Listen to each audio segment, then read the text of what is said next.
Assalamualaikum warahmatullahi wabarakatuh. Apa kabar teman-teman semua? Alhamdulillah, semoga teman-teman dalam keadaan sehat walafiat ya. Pada pembelajaran sejarah kebudayaan Islam kali ini, kita akan membahas bab 5, yaitu tentang Bilal bin Rabah. Nah, sebelum memulai pembelajaran hari ini, yuk sama-sama kita membaca basmalah.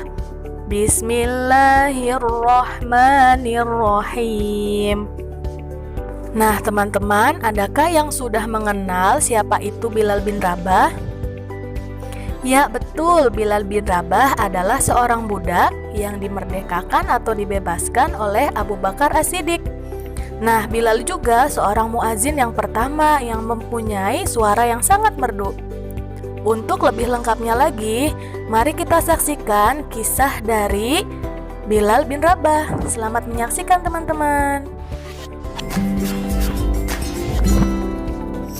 Bilal bin Rabah adalah orang berkulit hitam dari Habsyah yang memeluk agama Islam saat masih menjadi budak.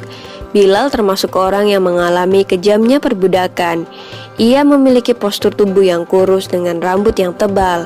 Abu Bakar yang mengetahui bahwa Bilal terus-menerus disiksa oleh majikannya bermaksud ingin membebaskannya.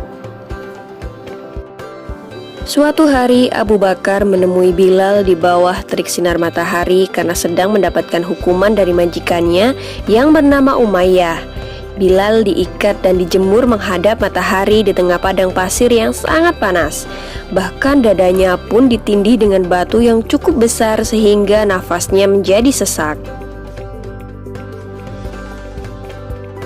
Abu Bakar segera mengajukan penawaran kepada Umayyah untuk membeli Bilal. Umayyah yang cukup terkejut malah menaikkan harganya berlipat ganda. Ia mengira bahwa Abu Bakar tidak akan sudi untuk membayar mahal demi budak seperti Bilal. Namun ternyata Abu Bakar bersedia. Umayyah menerima 9 uqiyah emas untuk ditukarkan dengan Bilal. Umayyah berkata kepada Abu Bakar, "Sebenarnya jika engkau menawar sampai 1 uqiyah pun, maka aku tidak akan ragu untuk menjualnya." Abu Bakar membalas, "Seandainya engkau memberi tawaran sampai 100 uqiyah, maka aku tidak akan ragu untuk membelinya." Sejak saat itu, Bilal senantiasa menemani dan menjaga Rasulullah yang hendak hijrah menuju Madinah. Ia kemudian dipilih untuk menjadi muazin atau orang pertama yang mengumandangkan azan. Bilal dipilih karena memiliki suara yang indah dan keras, sehingga dapat menjangkau seluruh penjuru Madinah. Suatu hari ketika tiba waktunya bagi kekasih Allah untuk meninggalkan urusan duniawi, Bilal menjadi tak sanggup lagi mengumandangkan azan. Setiap sampai pada kalimat, "Aku bersaksi bahwa Muhammad adalah utusan Allah," ia langsung menangis terseduh-seduh. Begitu pula kaum muslimin yang mendengarnya, mereka larut dalam tangisan pilu. Oleh karena itu, Bilal memohon kepada Abu Bakar agar diperkenankan untuk tidak mengumandangkan azan lagi. Selain itu, Bilal juga meminta izin untuk keluar dari kota Madinah dengan alasan berjihad di jalan Allah dan ikut berperang ke wilayah Syam.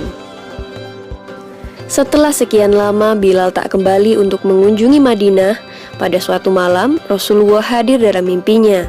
Dalam mimpi itu Rasulullah berkata, "Wahai Bilal, mengapa engkau tak mengunjungiku? Mengapa sampai seperti ini?" Bilal pun segera terbangun.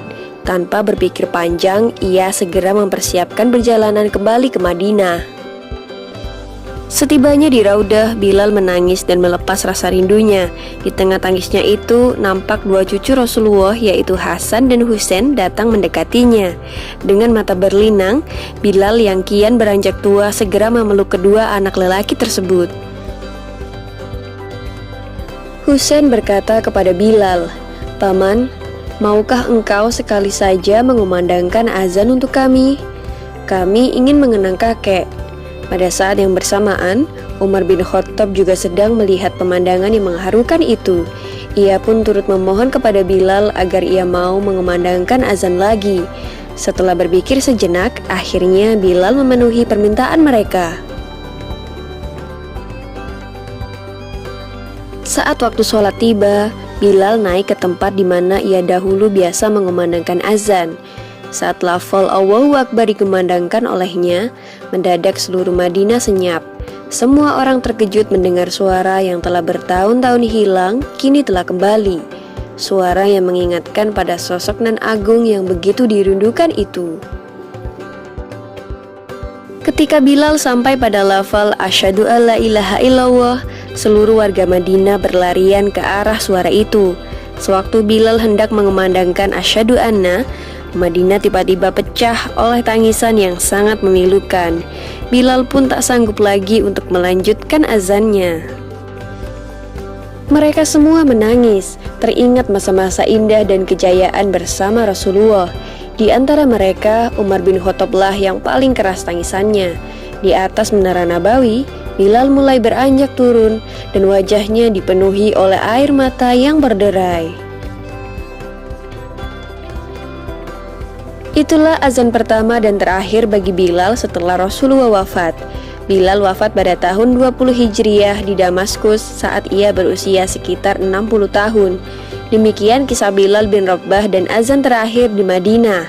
Semoga kisah ini dapat menambah iman kita semua. Amin ya rabbal alamin.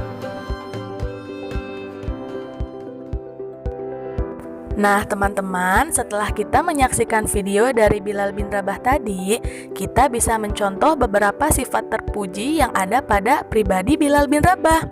Yang pertama sabar dan juga pemberani. Dan satu hal lagi yang penting, Bilal bin Rabah adalah seorang sahabat Nabi yang bertauhid kuat. Nah teman-teman, terima kasih sudah menyaksikan videonya dengan baik. Marilah kita sama-sama tutup pembelajaran hari ini dengan mengucapkan hamdalah. Alhamdulillahi Rabbil Alamin. Terima kasih banyak teman-teman. Assalamualaikum warahmatullahi wabarakatuh.